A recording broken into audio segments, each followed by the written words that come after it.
All right, well, we're half past the hour. We'll go ahead and get started. Welcome, everyone, to this special edition town hall called Creating Stability Amid Crisis, Coping for Healthcare Professionals. We're honored that so many of you took the time to join us today. Hello to the 70 plus people watching on YouTube and the 100 people in our Zoom call. We're elated to have all of you. My name is Corey Bryant. I'm the Director of Communications for the Organ Donation and Transplantation Alliance. I've got just a few brief housekeeping items before we begin today's program. So for those of you who are unfamiliar with the Alliance, first of all, welcome. We are a non-for-profit, or a not-for-profit rather, organization that provides OPOs, transplant centers, and hospitals with access to professional education and best practice resources. So you can learn more about us by visiting our website, which is organdonationalliance.org. Speaking of which, we know this meeting has already hit capacity. So if you have colleagues who are also trying to access the program, we're also live streaming right now on YouTube. You can direct them to organdonationalliance.org/livestream. We put it there in the chat for you, and they can also view today's program in real time. You'll notice also that we have automatically muted you upon joining this meeting, so your lines will remain muted until the end of this program when it comes time for Q&A and discussion. We are offering one Category 1 CEP-C credit for today's program. So after viewing today's meeting, you'll receive an email with a brief online evaluation, which will allow you to claim your credit. So you'll have 30 days from the date of this webinar to claim those credits. And you also have the option of obtaining a certificate of completion. So on behalf of the Alliance, we want to take this opportunity to thank you for your tireless efforts in the treatment of patients on the front lines, behind the scenes, and those who are working so hard to continue facilitating the gift of life amid these highly challenging times. Your work matters and you matter, and that's why we wanted to provide this special town hall for you today. We've assembled a fantastic panel of seasoned experts, all of whom will be discussing some practical self-care strategies for you, and they'll all be introducing themselves to you. But just one item before we continue, our panel will not be engaging in medical discussions or questions about COVID-19 treatment options, patient care, etc. So any questions related to those topics will be deferred, and we recommend you refer them to your local leaders and professional support organizations. So without any further ado, I'd like to introduce my friend and colleague, Hedi Aguiar.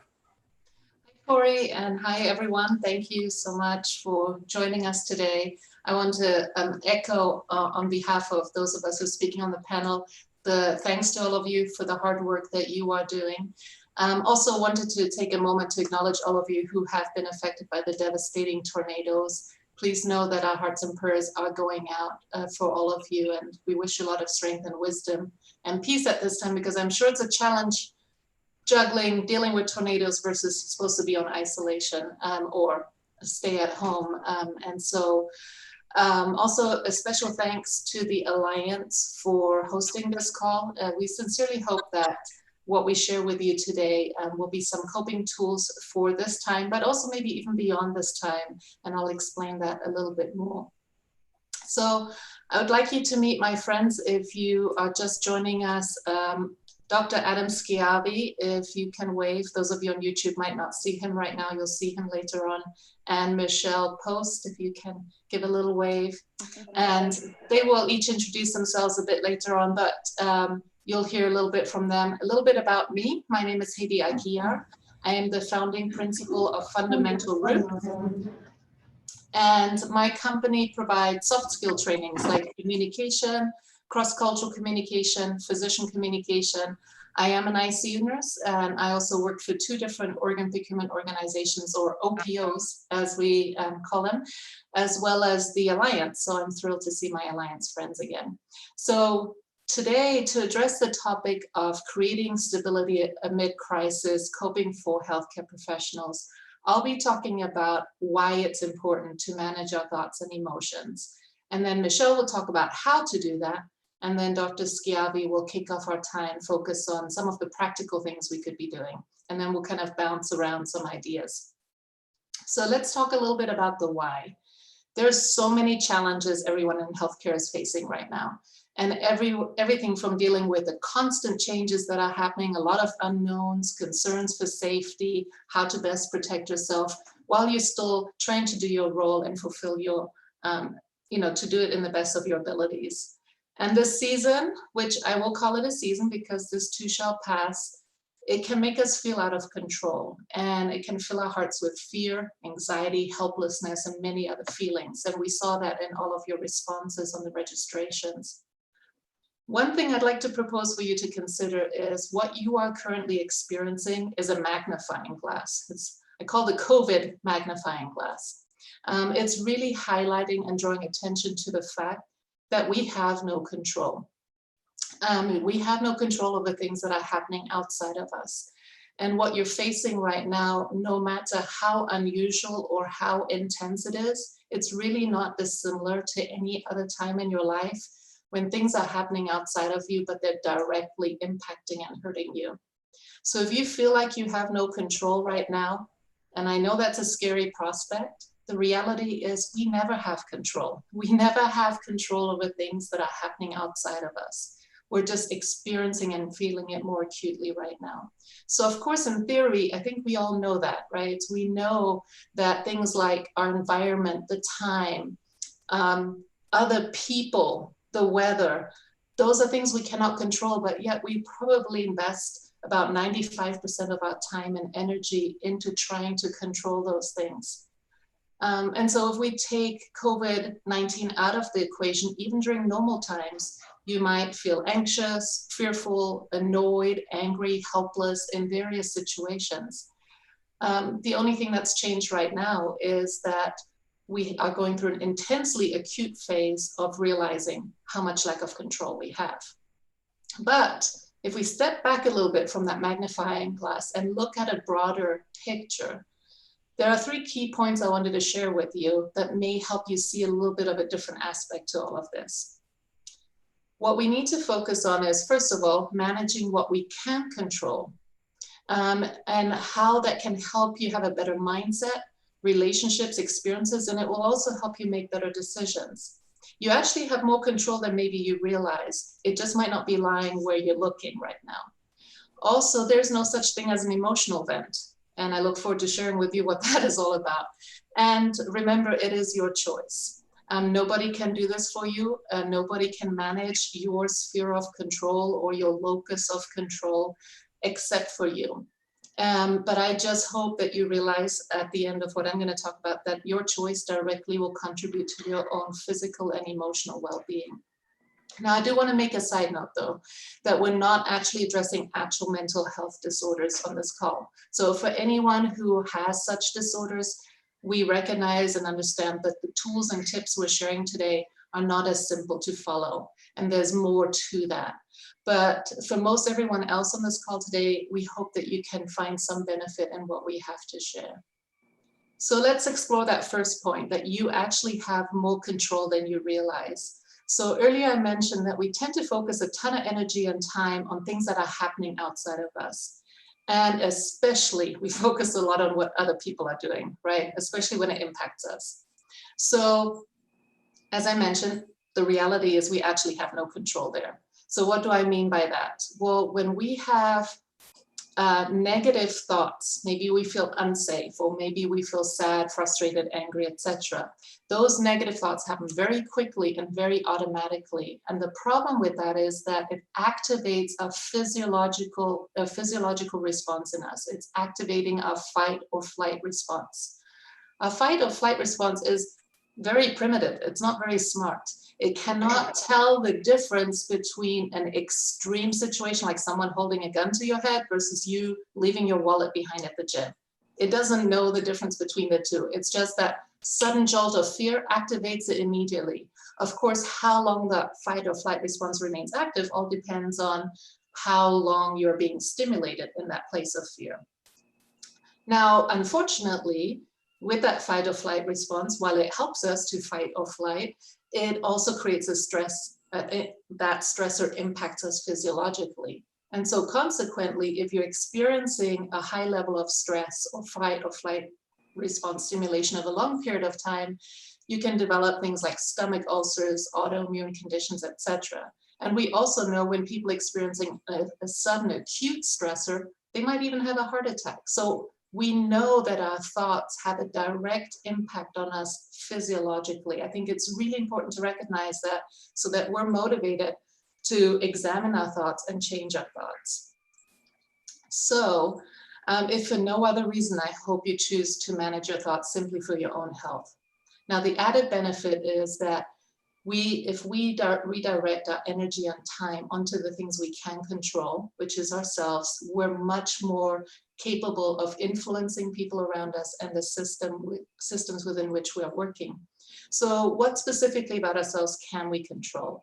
Well, what we can control is our thoughts, which I mentioned already, our communication and our actions. So even those automatic, pesky, little annoying, negative thoughts that just suddenly come upon us, we can train those into submission by having more awareness about it. So Michelle will talk a little bit more about that in her part. But, and I'm not saying it's easy. Trust me, I've been on a real journey of working on that. And it is sometimes a moment by moment, deliberate choice and effort to stop myself and reset and practice. And an intensely challenging time like right now is a prime time to practice this. So the second thing I wanted to clarify is I mentioned that there's no such thing as an emotional event. Now, some of you might think, well, wait a minute, weddings, funerals, births, how are those not emotional events? Well, I'd like to propose to you, events are just that. They're events. Have you ever been to an event where you had a very different reaction than somebody else to that very same event? Well, what happened here? Maybe you even went to a meeting where a big announcement was made at work, and it directly is impacting you and your colleagues. And then you talk it over with your colleagues afterwards, and you look at them going, were you at the same meeting as me? And they have a completely different reaction and response to that meeting, right? And why is that happening? Well, what is happening is our emotional response is actually in relation to the thoughts we're having surrounding that event.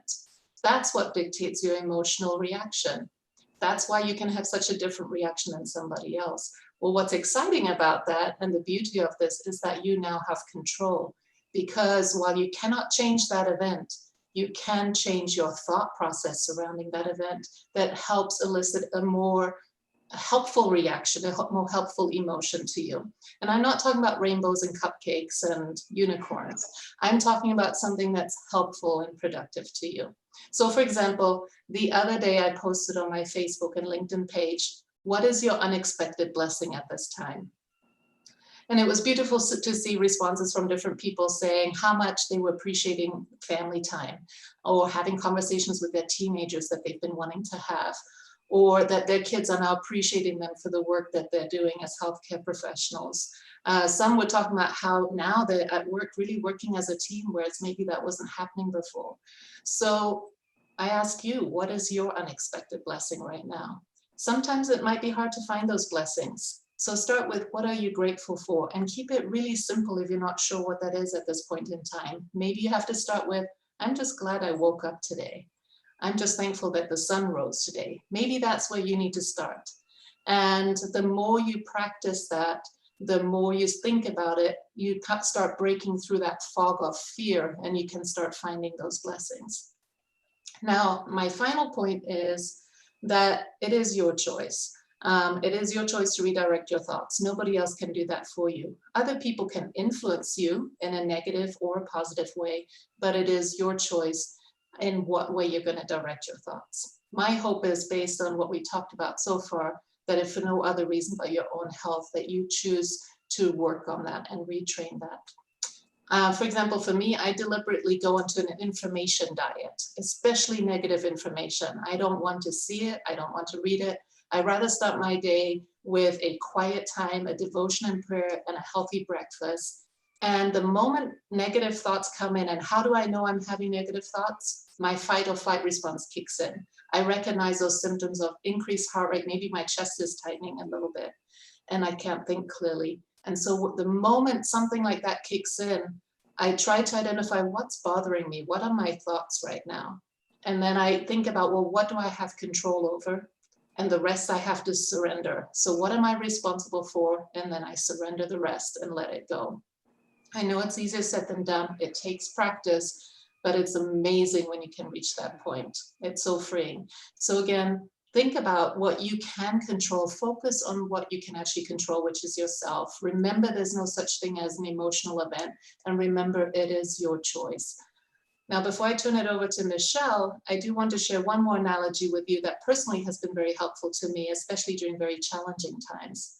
I heard a pastor once say, our biggest growth happens when we're in the valley. Think about when you see high mountaintops. The very peak of mountaintops are usually quite bare. Nothing can grow at the top of the mountain. The same as in life. When you're on that mountaintop, it's a wonderful place to be, but not much personal growth happens. The biggest personal growth happens is when we're in the valleys. The valleys are always luscious and green. It's not easy to be in the valley, but that's where our biggest personal growth happens. And then the other good news is you have to have two mountains at least to have a valley. So before long, we're going to be back up, climbing up that mountain. So let's see what we can learn from this time of being in that valley. So Michelle, I'd like to pass the baton to you now to talk a little bit more about how we can manage those thoughts, and especially when we're feeling really overwhelmed and stressed out. Great. Thank you so much, Hedi. I really appreciate the opportunity to chat with each of you today. A little bit of the framework from which I'm speaking from. I'm a licensed marriage and family therapist in California. I have about 12 years of OPO, organ procurement organization experience, including AOPO committee leadership, council leadership, and I'm a current board member for the American Association of Tissue Banks. I do some consulting work with OPOs, but I really specialize in critical incident stress debriefing, stress management, coaching, and psychotherapy with healthcare workers, first responders, and some of my clients right now are working with COVID-19 units. So the framework I have for you in this section is how to keep calm. And what I mean by calm is the C is recognize your cognitive distortions, your catastrophic thinking, and stopping them. The A is A times 3. How do you affirm, adapt, and ascend? The L is lean into learning and love. The M is mastering mindfulness. So let's jump into the first C, cognitive distortions and catastrophic thinking. Just as Hedi was saying, we cannot control events, other people, places, or things, but we can control our attitudes or thoughts about these. For example, in Viktor Frankl's book, Man's Search for Meaning, he talks about how he and others survived the internment camp during the Holocaust. And the takeaway from the book is your ultimate freedom is you can always choose your attitude. And while COVID-19 is a pandemic affecting the whole world, I think we could agree that we are not living in an internment camp situation. And our thoughts, whether they're accurate or not, they play a major role in how we feel and behave at a physiological level, as Hedi was saying. So these cognitive distortions are basically patterns of negative irrational thoughts. They're sometimes referred to as ants, automatic negative thoughts, if that helps you remember them. And they often lack evidence. They tend to have a negative slant where you see only the bad side of something or the worst possible outcome. Most people, I would say, especially in America, have some cognitive distortions. That's my experience as a therapist, but they become problematic when they're too frequent or too intense. In the cases like today, they contribute to problems such as added stress or tension in work or at home. And when they're prolonged, even more, they lead to depression and anxiety. So what are some examples of these cognitive distortions or ants? One of the first one is catastrophizing. This is where you only see the worst possible outcome in a situation. Hedi is taking a little cough. She must have COVID-19. Oh my God, she's going to be hospitalized. She is going to die. We're all going to die. Catastrophizing, okay? When we know that the majority of people don't need intense care even while dealing with symptoms of COVID-19. Filtering or disqualifying the positive is another example of a cog distortion. This is where we only see the negative aspects of a situation while ignoring the positive or filtering out the positive. All or nothing thinking is another example.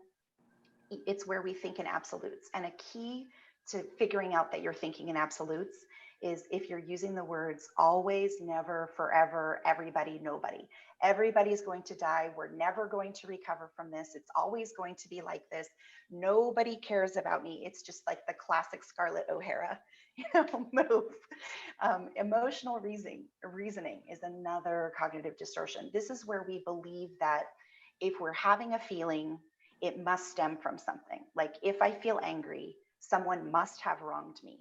Or if I feel scared, there must be a reason to feel afraid. And in reality, our feelings can lie to us. Sometimes they're a key to truth, but other times they lie to us. Hormones affect them, brain chemistry affect them. So emotions do not necessarily equal an actual thing. Shoulds is another distortion, one of my favorites. It's I should, I must, I ought to. It's a list of ironclad rules that we believe we have to follow and other people also do too. And if they don't, there's something wrong with them, or if we don't, we're flawed. Albert Ellis, who started rational emotive therapy, a type of cognitive behavioral therapy, used to tell his clients all the time, stop masturbating and stop shooting all over yourself. So just keep in mind, if those words are coming out of your mouth or you're thinking them in your head, you are masturbating, you are shooting on yourself. It's not helpful. Instead, talk about your wants, talk about your wishes, talk about your preferences. You own those things. Mind reading is the last one that I'll mention. There's a lot of distorted thoughts, but mind reading is when you assume you know why someone is doing something. So if someone, for example, is giving you reminder on the work about the right way to do something or the procedural way to do something, or they're making suggestions for how to do it more efficiently or whatever that is, it doesn't mean they're criticizing you. That would be you mind reading them. Instead of becoming defensive, what you could do is stop and thank them for helping you or looking out for you. And I believe we'll learn more about how people can look out for you later.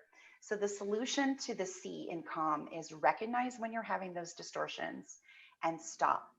And then once you stop, imagine a big stop sign or a big red light or yell in your head, stop it, Michelle, you're going down a bad path. Refocus on the next letter in calm, which is A. A times 3. How do I affirm, adapt, ascend? So affirming, how can you affirm your current skill level and past successes?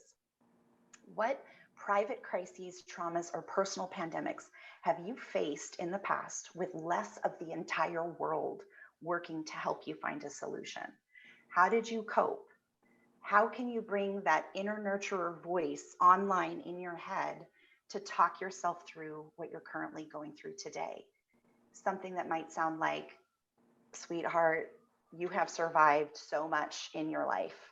You remember when you did this and this and this, and you got through it and you coped with it, and you can do this again. It's an encouraging, affirming, nurturing voice. The second A is adapt. What do you need to do to adapt to these new surroundings? Do you have a company-based EAP, an employee assistance program with free sessions to talk to a therapist? Maybe it's time to use that. It's available to you.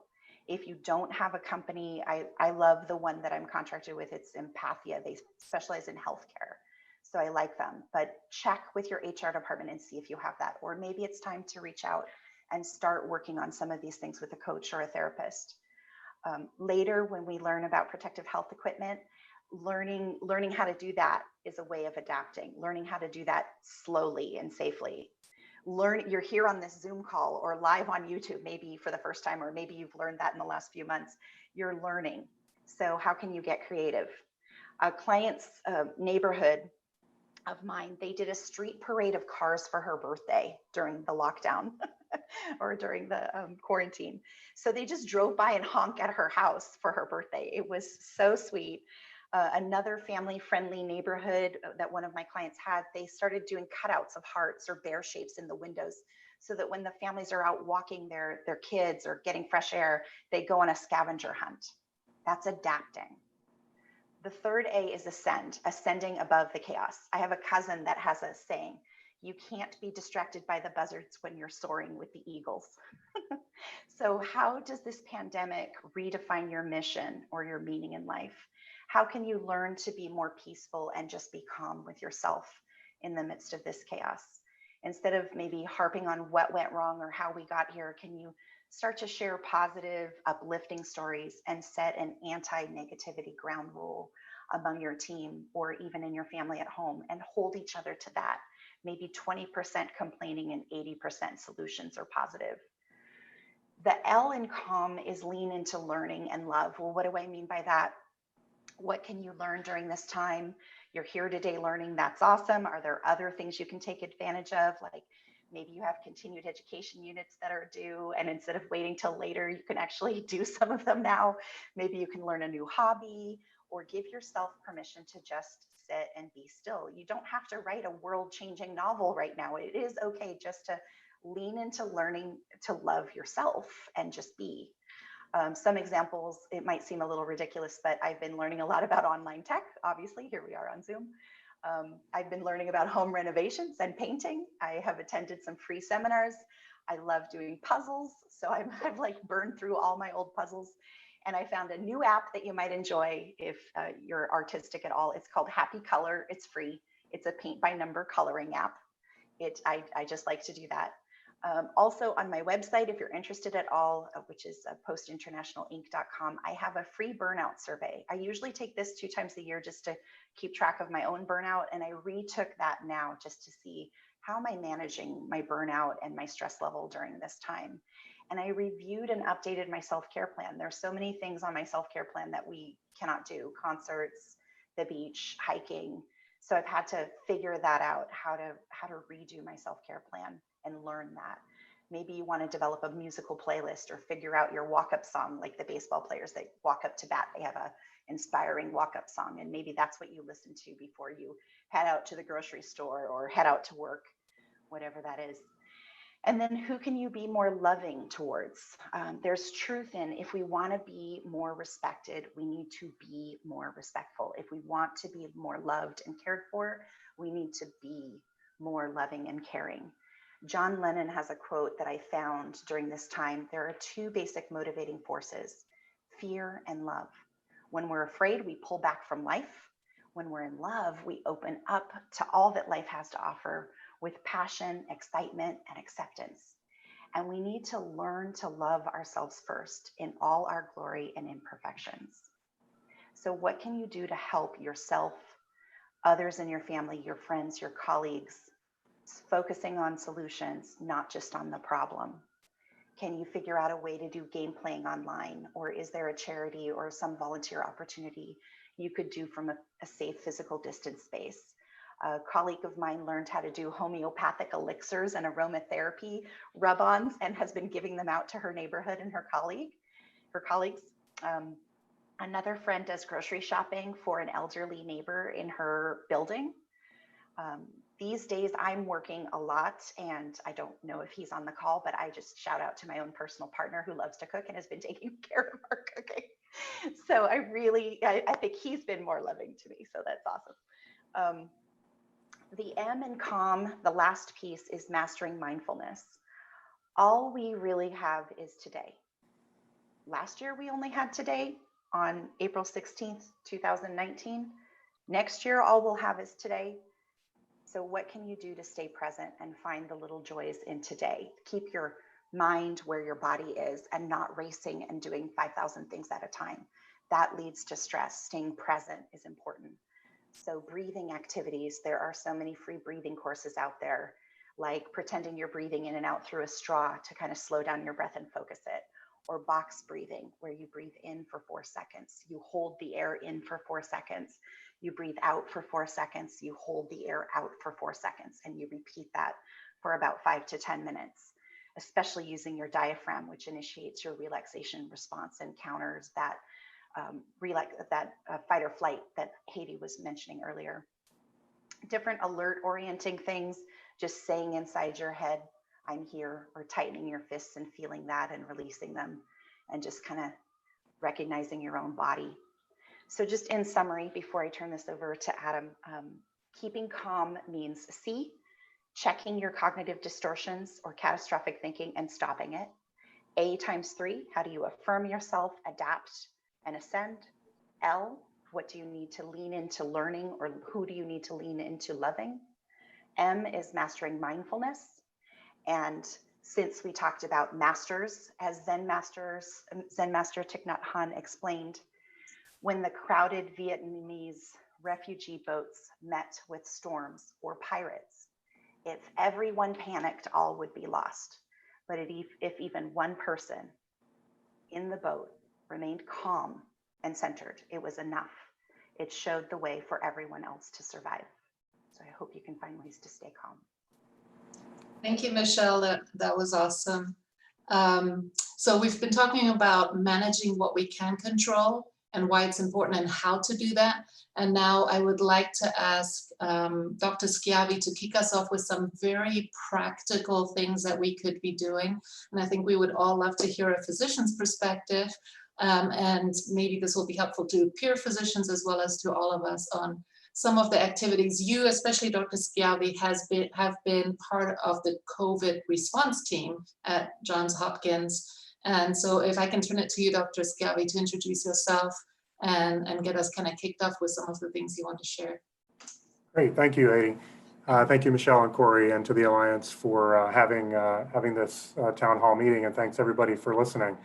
I'm Adam Schiavi. I'm a anesthesiologist and a neurointensivist at Johns Hopkins Hospital in Baltimore. I also work with OPO, the Living Legacy Foundation in Baltimore as well. It's the Maryland OPO. I'm on their ethics council and also their clinical advisory board. So I am plugged in a little bit to the donation community, and I think about pre-donor management and also about donor management, as well as sort of the big picture with the OPO, at least in Maryland. So I'm very happy to be here.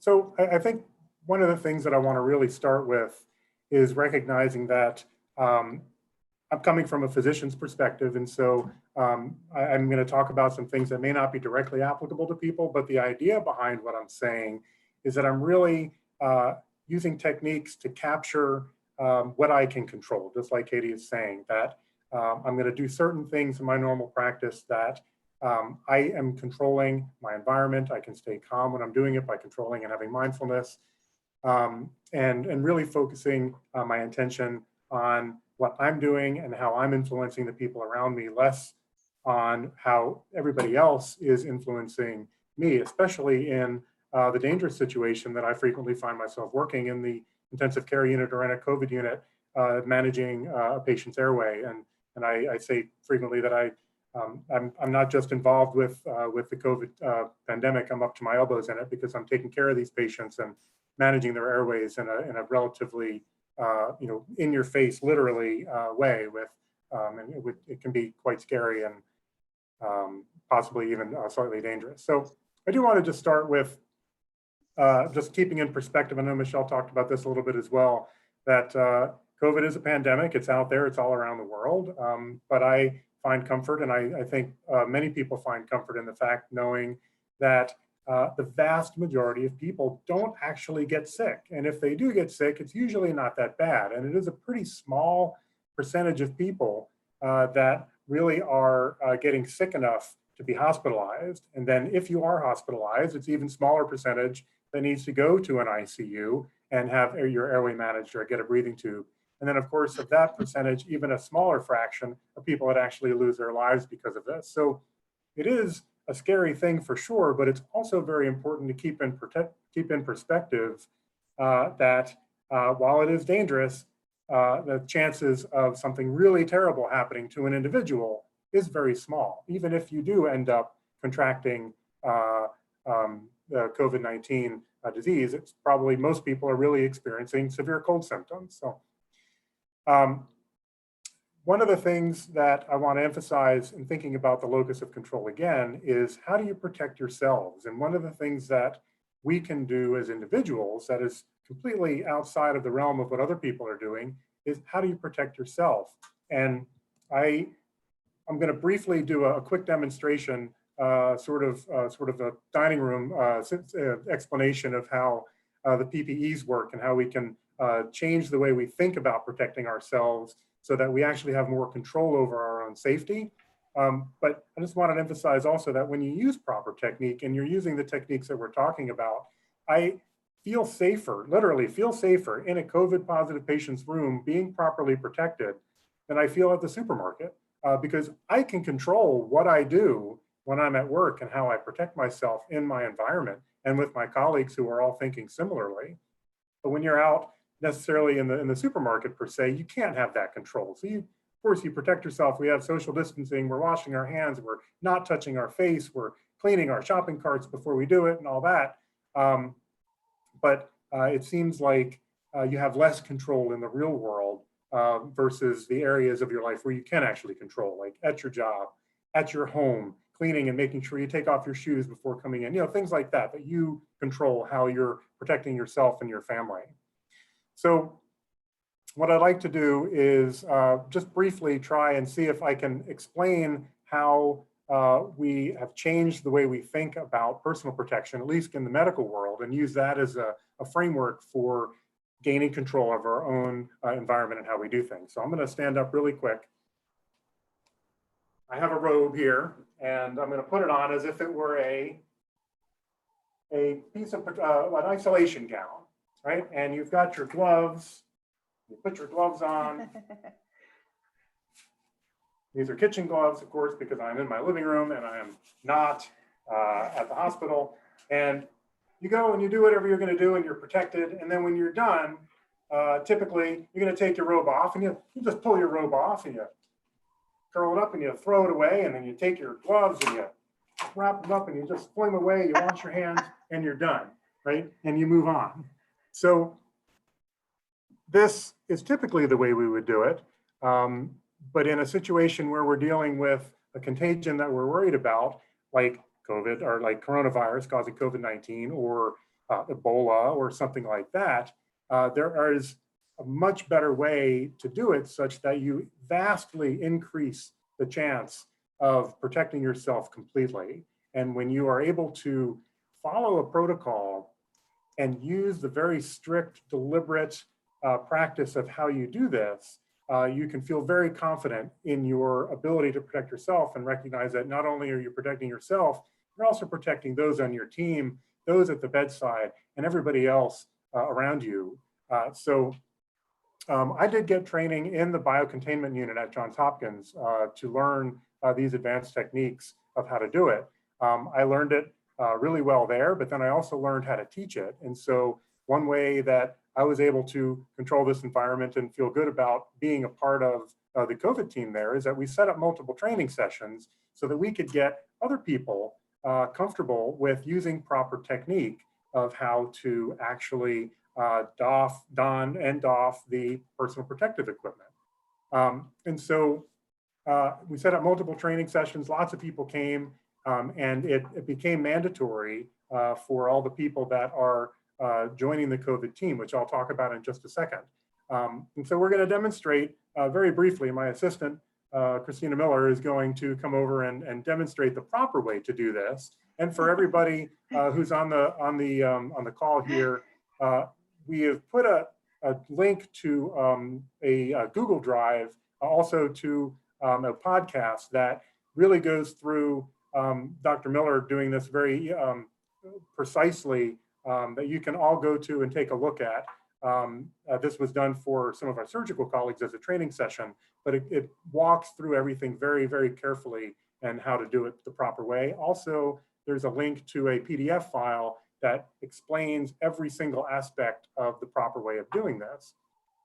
And so one of the things that I had to change my thinking on is that when you're wearing your gloves and you're doing this doffing process, you have to do it very, very differently than what we normally do, where you put the glove one in the other, or just take your gown off and fold it up and throw it away.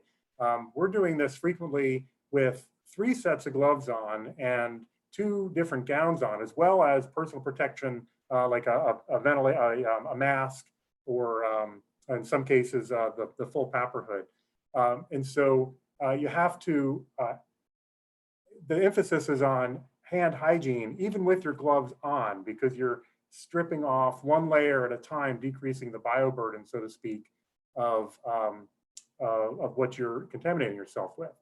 So I'm going to demonstrate briefly. Dr. Miller is going to come over here and. So again, we're doing this with sort of household objects, so you can practice at home, and we're not wasting any real PPE, but As Adam was saying, when he's talking about hand hygiene, he's talking about using Purell on your gloves. And so you would go to the Purell dispenser, and then just as you would wash your hands, get the backs of your gloves, get in between the fingers, and typically around the base of the hands or around the wrist as well. So just to reiterate, PPE is important, but taking it off properly is of critical importance as well. I would normally have on a pair of gloves, a gown, and then a second pair of gloves at least to go into a patient's room if they were positive or suspected positive. And if I were managing the airway, I would have an additional gown and an additional set of gloves. So that would be 3 pairs of gloves. So once you Purell your gloves, the way you take your gloves off is you always want to be touching dirty surfaces to dirty surfaces and relatively clean surfaces to clean surfaces. So this hand, I'm going to take this glove and I'm going to pinch right here at my thumb. And this is a little bit more difficult with surgical gloves, but you basically just want to touch the outside and then slowly drag the glove off and then drop it into the trash. So now this hand is relatively clean compared to this gloved hand. So I want to take this finger and then go underneath the glove and touch only the inside of the glove, as again, I evert it and drop it in the trash. And you do 1 glove at a time so that you don't cross-contaminate there.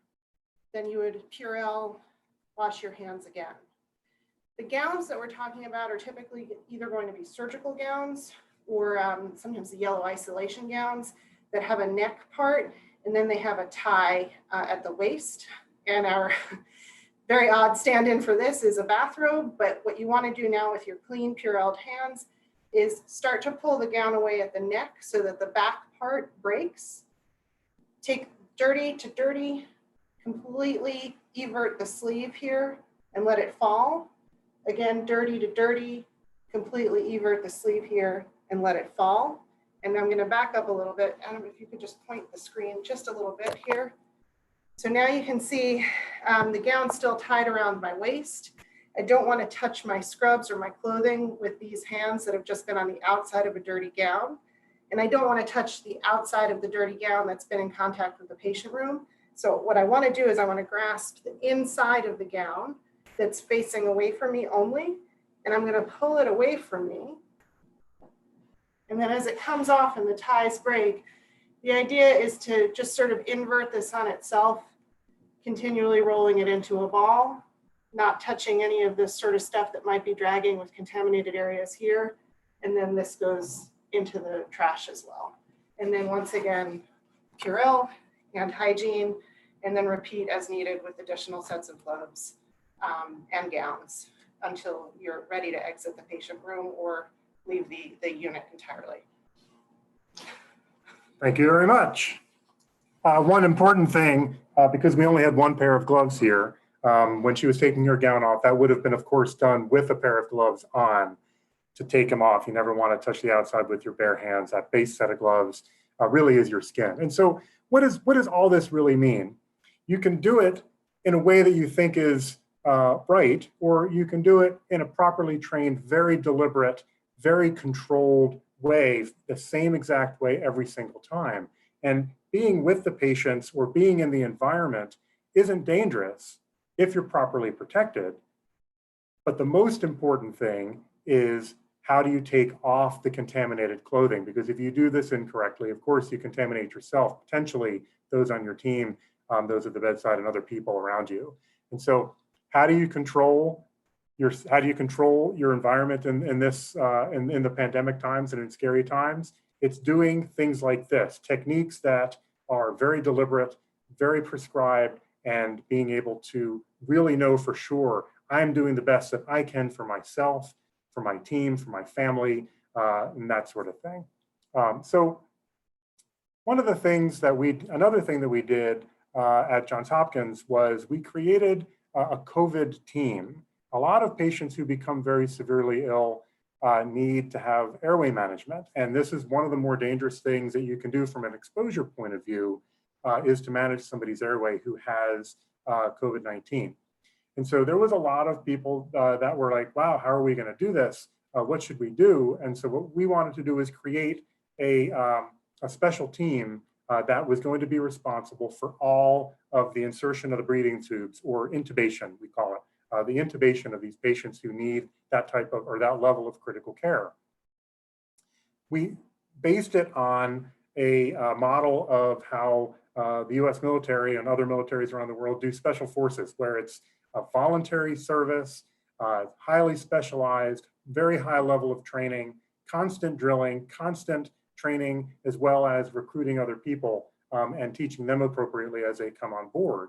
And so more at a systemic level, what this does is helps you to function in a group of people that support your idea for self-protection, but also taking care of the best care of patients you can, but also protecting each other. Because one of the things that happens with the special team is that everybody is trained the same way to do it. And so you're really sharing a mental model for how to don and doff the PPE, policies, procedures, and that sort of thing. And if you streamline your processes, continuously educate people around you about expectations, you really can control your environment in that regard too, even when you're doing something really dangerous, like intubating a patient in a contaminated area.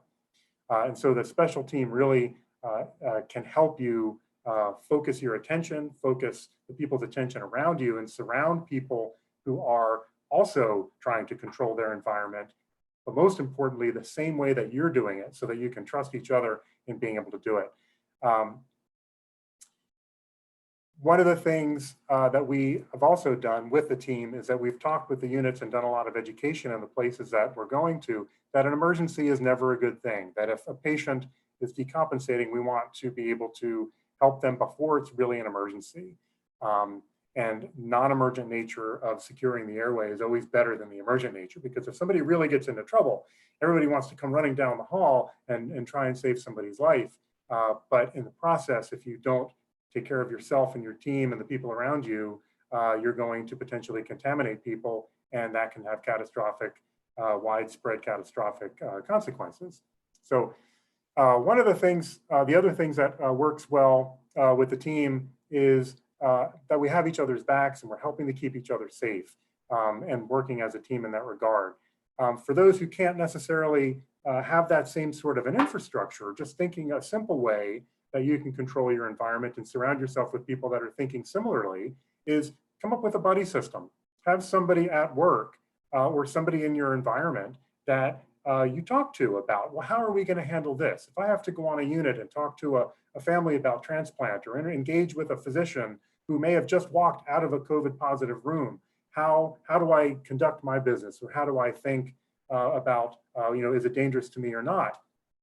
If you have a buddy that's working in that environment with you, or somebody that you can talk to, we found going into a dangerous situation or a questionable situation, doesn't have to be dangerous, but just any foreign situation, that buddy can help boost your confidence, provide security in that new situation with transitions. You can watch each other for contamination events if you have to use personal protective equipment at all to go on or off a unit. Security, knowing that that other person shares that same mental model with you. And when that is true, and that other person, your buddy, is sharing your mental model, or your team is sharing your mental model, essentially what that does is it expands your personal locus of control to be a little bit bigger. And so it provides a little bit more of a buffer that you can expand your locus of control, and so can your buddy, and so can the people on your team. And so sort of the security as a group there. Another message that we have very much emphasized here is that you have to protect yourself first in this situation, in this environment. Protect yourself first, then enter the patient's room. You should never compromise on something like that. Recognize that there is no emergency during a pandemic.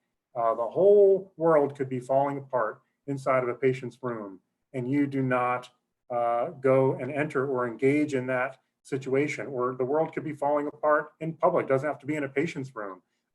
If you're not protected, you do not engage until you are confident you're properly protected. You can control that. You can control your emotions of watching something terrible happen and saying, I can't go and intervene with this until I know that I'm protected, because I matter, my family matters, my team matters, my coworkers, everybody around us matters as well. So it's a must to continue with strict adherence to the donning and doffing procedures. The risk to self and the COVID team and the bedside team is very high if there's any sort of deviation. And that can be translated to even people that aren't working at the bedside, that anytime it's an unusual situation, think in these trying times, protect yourself first before engaging in something like that. And that is a strong way to be able to maintain your focus of control, but also maintain control within your mind and to control your thoughts about how you're going to do it. I can tell you it can be very difficult watching a patient in a room decompensate or struggle, but it takes 3 minutes to put this stuff on. And a lot can happen in a rapidly decompensating patient in 3 minutes, but that's how long it takes to get ready. And if it takes 3 minutes, that's how long it takes. You go in and you do the best you can 3 minutes later, which is part of the reason why we have set expectations that don't call us for an emergency, call us before the emergency exists, because we're recognizing this as there is no emergency in a pandemic. We have to do what we have to do, because not only is it this patient that matters, it's all the people afterwards that come after it, and this team and the bedside team, and everybody has to continue working in that environment. And if they get contaminated, they're not going to be able to work in that environment and take care of that next patient. So we can control those things. So we do. One of the other things, oh yeah, go ahead, Heidi. I think we're going to have to jump to a couple of more things real quick, practical things. I was just wondering, thank you for the demo. I think that was excellent. Thank you to Dr. Miller for hopefully it was helpful. It was awesome. Nice teamwork over there. So, so I think a very important point that if we follow all of these safe protocols, that there is no reason for us to have to be fearful outside of this. We've done what we can to manage our own sphere of control, as you said, and really going to the supermarket is probably where we need to be more concerned about. So I just wanted to throw out a couple of more things. I have heard as well, and maybe you've seen this as well, Dr. Schiavi, that from some people, that this is a great time for physicians to, that they have been seeing physicians being a lot more of a team with the nursing staff and other staff members, because physicians can have a much stronger voice with leadership and administration. And that has really kind of changed the team dynamic, when maybe before that relationship wasn't the same way previously. Yeah, that's a really good point. So I think that during these trying times, the physicians are recognizing that sometimes we're at the bedside, but not always. A lot of times the nurses are the ones at the bedside. And in a COVID unit with negative pressure, something like that, it's sort of, you're in a sensory deprivation tank, because frequently people are wearing PAPRs, and if not PAPRs, at least respirator or N95 masks and a face shield. But the rooms are noisy because of the negative pressure, and communication is very difficult. And physicians are used to writing orders or giving verbal orders, things like that. And you may not be heard, or you may not be able to hear a response or something like that. And so I think that the physicians and the nurses and physicians and all bedside people and the teams that the physicians are leading, the medical teams, really leading with an increased sensitivity and patience really helps the idea that you may not have heard the order the first time or not have been recognized, that sort of thing. That's very important, to just sort of slow down and understand that everybody is dealing with that at the same time. And then if there's issues that bedside people are dealing with, they can speak up, but they may just be one person who is at the bedside and working their 12-hour shift, and they can say something maybe to their supervisor. But if the physician sees that there's an issue happening, it's really important to recognize that this is a person on your medical the medical team that presumably at that moment you're leading. And the physician's voice can be very loud in that environment, where they can say, look, people on my team they're not protected, or they haven't been trained correctly yet, but they're still expected to be in the environment, and to really stand up for the whole team in that regard, to make sure they have proper training, make sure they have proper equipment, and proper backup and all that as well. Well, I hope that some physicians will watch this or are listening to this and hearing that. And I definitely appreciate so much all that physicians are doing. I love those dance videos I'm seeing out there as well, and seeing the team spirit. Quick word to those of you who are leaders in your organizations. This the most important thing for staff to feel is a sense of certainty and safety. As human beings, we have a deep need for that. But at the same time, we're also very much motivated by variety. Like when I called Dr. Schiavi the other day, said, "How are you doing?" He said, "I'm doing great," because he's all jazzed up about the thrill of the experience and the learning. And some people, the variety is they're going to thrive on the variety that this is bringing right now. So involve your staff, ask them for their opinions and ideas. As a leader, you don't have to carry the burden by yourself in all of these decisions. If you just place before your team what you're struggling with and ask their opinion and thoughts, you might have amazing ideas come forth, and it allows people to have a sense of control by participating and contributing to their work environment as well. There are lots of great ideas. One thing I did want to mention briefly, the Alliance has agreed to create a web page that will have all of the ideas that you submitted through your registration process. It will be posted on that site and maybe even updated if you have new things to share, including the links Dr. Schiavi talked about. But I did want to call on a couple of people that submitted something in their registration that I thought was super cool. One of my favorite things that I saw it on Facebook, and Valerie, or Val, I'd like to call on you. You work at Hurley Medical Center, is that right? Oh, I think you're muted still.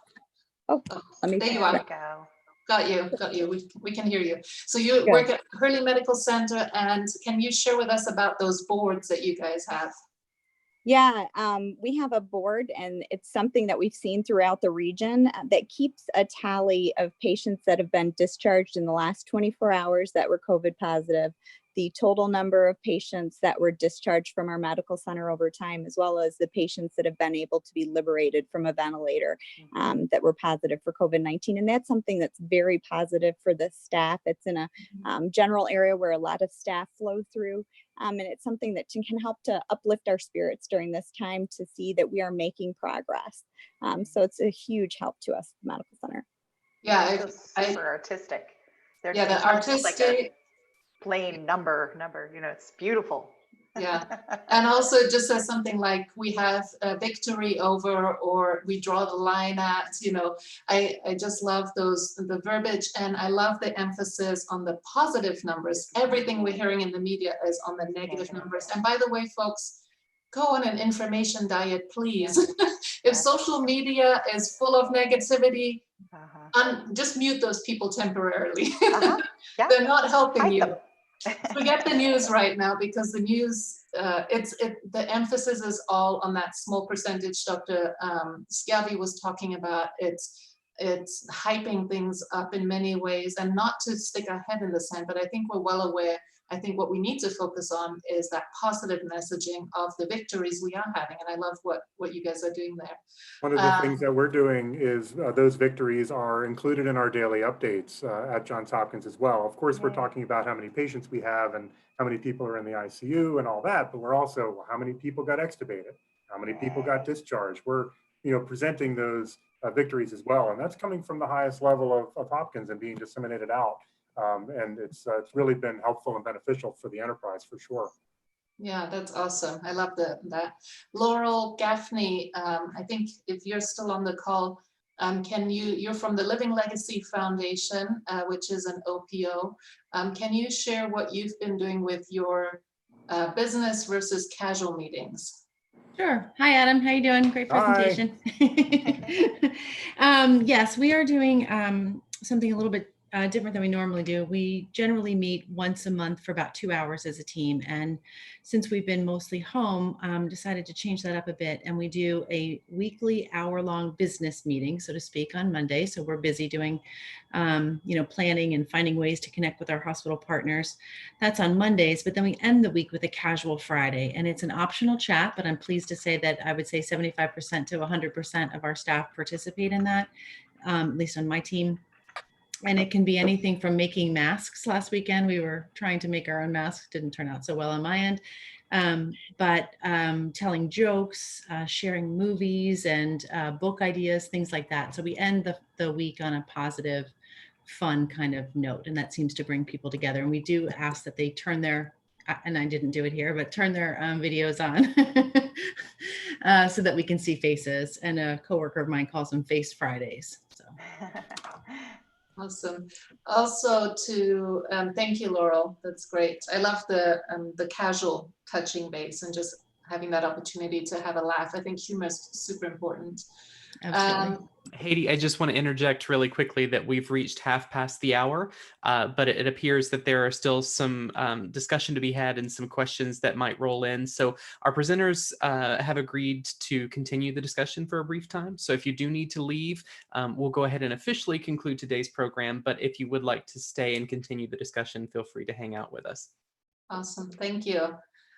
Yes, if you have to leave, thank you for joining us. We do have some really great ones still, so please stay on if you can. So I'd like to call on Yvonne Farina if she's on the call. She works at Ochsner Medical Center in Louisiana, which is a transplant program. Yvonne, are you able to unmute yourself and share what you submitted? Yes, I'm here. Hi. Hi. Yeah, so throughout the hospital, they created some decompression zones, doing mindfulness exercises, some virtual meditation sessions. But within my department, the heart transplant department, our social workers actually created a restoration space within one of their offices. So there's comfy chairs, like one of the massage chair overlays. They put a let it out journal so you can, put your grievances in there, some affirmations, grounding stones, rip sheets, you name it, they provided it for us. And it really has been a nice way to just go in and have some time to yourself, or you can mark the door that I'd like, someone to come in with me. And then the social workers actually set up quote unquote office hours for us to go in and have somebody to talk to in a confidential way. That's awesome. Super. Thank you so much, Yvonne, for sharing that. I love the idea of the decompression rooms. Yeah. So I see somebody just submitted through the chat that at their hospital they can buy toilet paper in their cafeteria. So we'll be flying to your hospital. All right. Shante, how about you? Can you share what you're doing with, you guys use different modalities for communication for different types of things. If you could just briefly share about that, that'd be great. Sure. And it really starts with our CEO, Kevin Meyer, and just trying to make sure everybody stays connected. Daily calls with leaderships. We have a town hall weekly with the staff. And then throughout the departments, in order to stay connected, the leaders of the different departments, they usually have a weekly check-in. I will speak, some have shared their pets on the call, some have shared tea time, and then, talked about, I heard somebody already mentioned the book piece. I will say with our family care team, we've had sing-alongs, we've done with inspirational singing. Somebody just whipped out a guitar in one of our check-ins. It's very casual. That particular meeting each week we've set up, it's not about business, it's about checking in and how you're doing. And really, creating that space for the staff, and they've really enjoyed that. Yesterday we had women in red with the dude in red. So it's just different things and different things. So next week is a blue and green thing, but I think it's all about connecting. We have some people that are struggling with social distancing and, being alone. So that's really key. And then also for our organization, we do have a chaplain that the staff can reach out to, not just by religion, but it's really focused on the individual. So just keeping things available. And I think that staying connected is a bigger part of it in helping people. I think, Shante, you bring up a really important point that there are colleagues of ours who are living alone and who are fearful in that they have nobody to turn to, and Yeah. I like this article that I read saying that we shouldn't be calling it social distancing, we should be calling it physical distancing and really socially still connecting with each other. So think about your colleagues who may be alone at home and think about maybe reaching out to them and offering your support to them in ways, maybe even just having happy hour over Zoom or something like that. Absolutely. Also for Melinda Fox, were you able to join us? No, okay. So then Denise Fougat, you working at Tennessee Donor Services. And can you kind of briefly share what you guys are doing? Sure. I think one of the main things that we try to do is to maintain normal. If you have meetings once a week, have the meeting once a week. You know, we have case review every week. And so we've started doing that on Zoom, which has several benefits. One, we get to see each other's faces and we get to interact with one another. And I think that's really important to maintain our relationships with one another. The other is that we get to have some really good quality time with our medical director, who's been excellent in making sure that everybody has the PPEs they need, that there aren't any gaps in opportunities for us to be caring for donors and their families, and you know, what else could we do together to make that happen and care for each other in the process. So I think that's been beneficial. An added benefit has been that we get to see each other's decorations. And we I love that. decorated their house and ask about, where'd you get that picture? And I want to know more about that couch you have. Like your Southern on behind you, Denise. So it's been really good. I think maintaining your normal has been really helpful. But just having those opportunities to see one another and interact with one another has been also extremely beneficial. Hedi, you're muted, but I'm going to take the chance and say, Tanya on the chat, if you can't see the chat, from Legacy of Hope in the Alabama area, said that they're doing themed Zoom meetings. They've done an English tea party, a puppy pound, and a disco themed meeting. So I love these creative ideas. Yes. And for those of you who are working with patients, think about as well, what are some creative ways you could be servicing your patients and the families that you're serving as well. I think this is a time everybody's being challenged to use technology in that way. But a friend of mine, her brother who has Alzheimer's, was diagnosed with COVID. Thankfully, he was very poorly, but he did come through it. When it's your time, it is your time, right? And so he's actually doing really well now. But I said to her, ask the nurses to hold the phone to his ear, so you can talk to him, or see if somebody has an iPhone so you can FaceTime with him, or to put some headphones on and play his favorite music for him. There's no, just because he's comatose doesn't mean you cannot do those things for these patients, because you never know what they're still hearing, and trying to create as much of a special environment as possible for them. Or again, finding ways for the family to try and connect with their loved one, even if they have to be on the distance. And I know that that's a very challenging thing, but it's amazing to hear the creative stories. And we wanted to continue seeing those coming in. I think, Corey, are we brave enough to open up the line and see, or maybe do you want people to send through the chat if they want to speak, and then you can unmute them? Sure. So if you're in the Zoom meeting, feel free to submit any kind of comments or questions via the chat. If you have the capability to unmute yourself and use your audio line, feel free to do that as well. If you're one of the 250 people who have joined us on YouTube today as well, you can submit your commentary in the chat there, and I'll help kind of volley those into the conversation for you. All right, great. So it looks like, I don't know what the first name, it says Atom back. Can you unmute them, Corey, potentially? From Live On New York Cares, maybe they can share. I think we can't hear you yet. Yeah, I don't see the ability to unmute them, so they may not have their audio connected. You may have to connect your computer audio. Oh, your microphone is not working. Yeah. Well, you can write your message or what you want to say, I guess. Oh, you already did. Sorry. But I can see in the chat. Live On New York Cares provides yoga meditation sessions 3 times a week, virtual recess for our children, affinity groups, and we also have a Friday social hour. That's awesome. Very organized. Thank you, Ariella Tombach. Hey, thank you, Ariella. All right, thank you.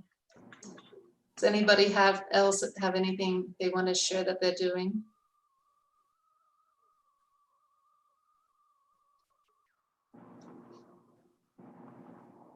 It's kind of fun. The Alliance team has been experimenting with our virtual backgrounds. So a lot of the time our team will show up to meetings with differently themed virtual backgrounds. Or, you know, my personal friends and I have been taking the opportunity to do virtual cocktail hours. And so a lot of my friends who are a little more creative than I am will come up with themes. Last Sunday, we had an Easter bonnet competition. So you had to wear your wackiest hat or something to your virtual cocktail hour. So a lot of fun ways to stay connected virtually. I'm Yeah. experimenting with my virtual background at the moment. You can see that I'm now on the beach. Very nice. Well, I did see some people submit as well through, and some of you submitted some great things, but I didn't have a phone number to contact you on. And this was all put together very last minute. So thank you very much for those of you who had the chance to take my call and took the time to take my call and agreed to be on today's call and share the things that you're doing. One little thing I saw that somebody submitted was that they send their transplant patients little notes to let them know that they're thinking about them.